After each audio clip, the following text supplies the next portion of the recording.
Yeah, I can get there. All right. Cool. Thanks. All right. One minute. Hold on. Return this text. Facebook. Give me just 1 minute.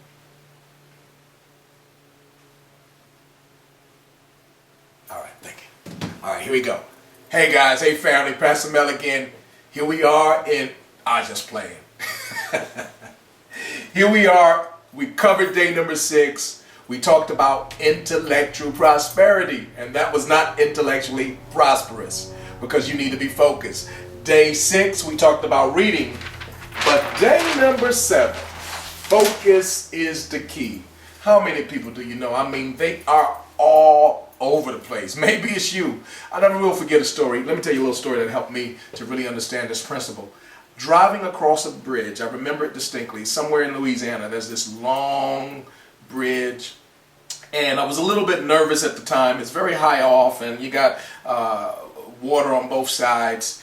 But as I was driving, I saw myself looking out at the water.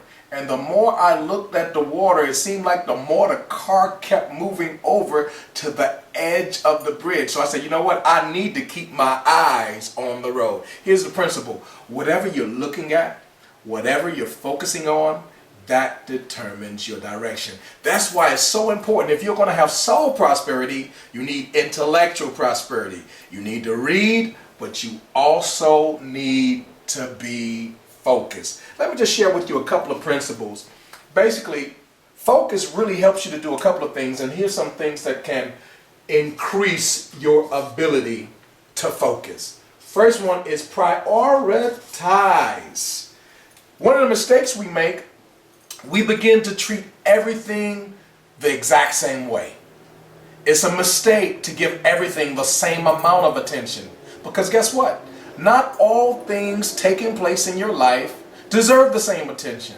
Not everything is equal. And until we can be able to evaluate with the type of discernment that can measure, that can weigh and decipher one thing against another thing, we are not able to prioritize.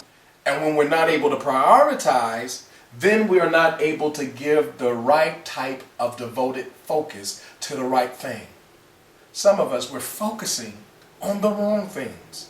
And you can never have a prosperous soul as long as you are focusing on the wrong things. So in 2016, this is a year of focus, and that focus must include knowing what your priorities are, knowing what's most important, knowing what lines up with the greater vision that God has assigned for your life. Let's face it, we will not be here always. We do not have forever and a day to complete what it is that God has given us as an assignment on earth. We must work while it's day, because night comes, Jesus said, when no man can work. So you need to be very intimately aware of what your priorities are to help you to focus. But along with your focus of being based on priorities, the next thing you need to know is you must learn to be present. Learning to be present. You can't be a present. You can't be a gift to anybody when you're all over the place. If I'm actually all on my cell phone, if I'm on my Twitter, if I'm in my Facebook, if I'm in my email, and I'm talking to you at the same time, what kind of message does that send to you that you're not that important? I'm not being a present. I'm not being a gift to you because I'm not in the present. Focus literally means that everything you have is in the present moment. You're bringing it all. Remember the scripture, Jesus was teaching a principle, the greatest commandment, loving the Lord your God with all your heart, your mind, your soul, your strength, is that type of concept, that type of idea where everything you have to bear, you bring it. When's the last time you brought you to the situation? When's the last time you brought you to a project, to a person that you say you care about? When's the last time you brought you, your heart, your mind, your soul, your strength, to anything that you've been doing, that you've been a part of? Until you learn to do that, you're not really focusing because you're not being present.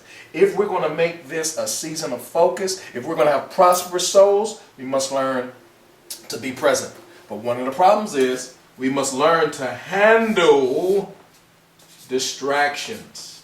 Now notice I didn't say avoid distraction. I didn't say eliminate distraction. Here's the reality. This is what I've discovered personally. You can't eliminate distractions. You can't even avoid them because they're coming. They will knock on your door.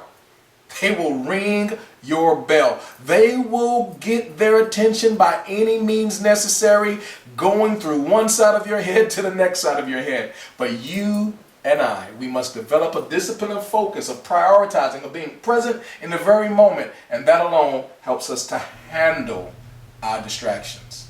2016 is a pivotal year for many of us.